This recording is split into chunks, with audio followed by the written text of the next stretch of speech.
Você sabia que existe uma complexa relação entre os hormônios femininos e a saúde intestinal? Fica comigo até o final desse vídeo que eu vou tentar simplificar isso para você. Eu sou o Dr. Marlos Soares, médico coloproctologista, e sejam todos bem-vindos ao canal Doutor Intestino.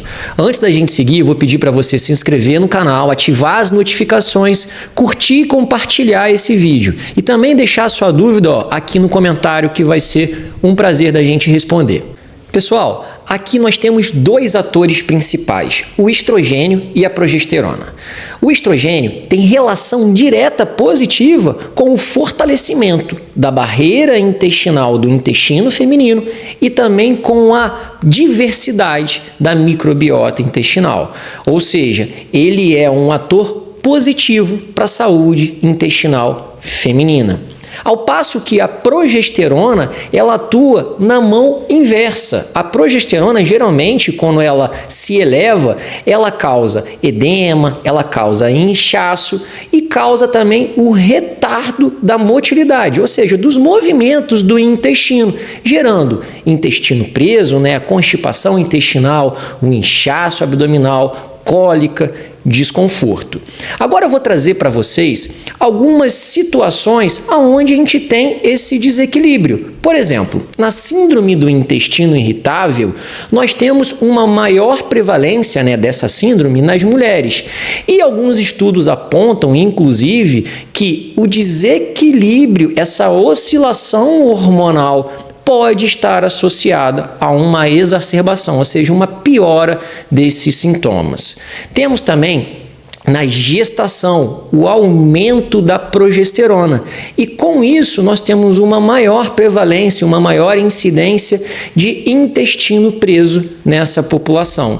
Então, por isso que às vezes, chega lá no consultório gestante com o intestino preso, com dor ao evacuar, por conta dessa oscilação hormonal. Outra situação que vale destaque também é a menopausa, onde a gente tem a queda do estrogênio. E com isso, pessoal, a gente vai ter uma menor motilidade do nosso intestino. Ou seja, o intestino ele vai funcionar de maneira mais lenta. Então, o intestino preso, a constipação intestinal, também é mais comum nesse público que está ali na menopausa ou próxima a ela.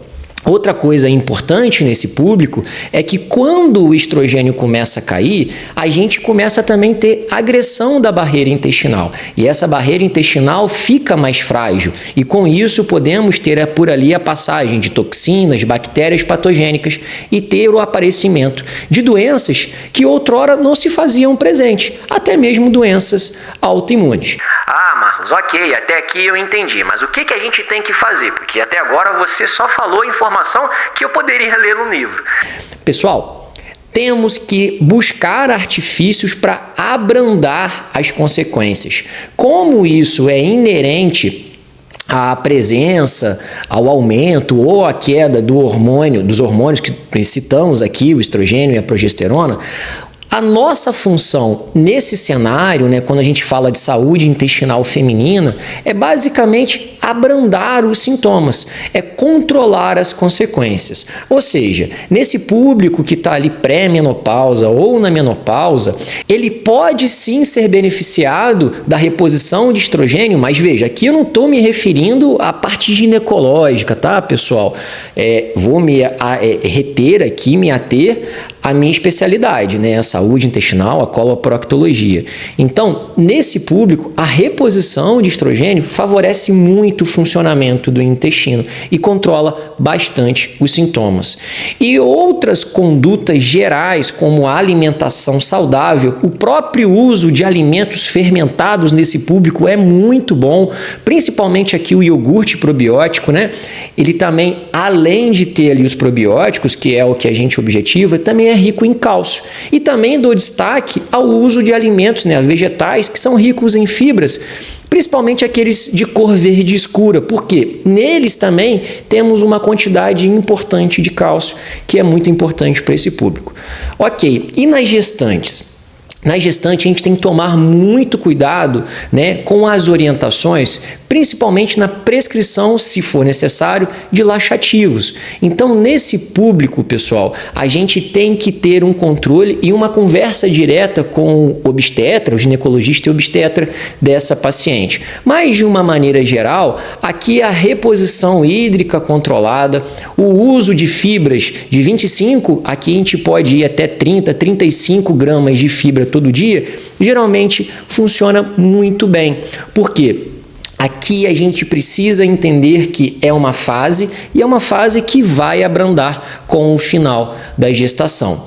E quando necessário o uso de laxativos, eu primo por laxativos osmóticos, principalmente aqueles de polímeros que não são absorvidos pelo nosso intestino, ou seja, não vai ter aí consequências ao feto. Para essa e mais dicas, fiquem ligados por aqui.